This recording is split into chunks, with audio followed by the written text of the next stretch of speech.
Telugu Desam party Darsi నియోజకవర్గ incharge doctor Gottipati Lakshmi, యువ నాయకులు డాక్టర్ కడియాల లలిత్ సాగర్ దంపతులు ఈరోజు నియోజకవర్గ పరిధిలోని దర్శి, ముళ్లమూరు మండలాల్లో జరిగిన శుభకార్యాల్లో పాల్గొన్నారు.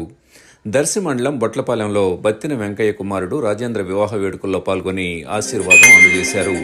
అలాగే ముళ్లమూరు మండలం ఈదర గ్రామంలో అడపాల రవ్వారం శ్రీమతి వెంకయ్యమ్మ కుమార్తె ఓణీల వేడుకల్లో పాల్గొని చిన్నారి నాగలక్ష్మిని ఆశీర్వదించారు. పలువురు టీడీపీ, జనసేన, బీజేపీ నాయకులు పర్యటనలో డాక్టర్ లక్ష్మి వెంట ఉన్నారు.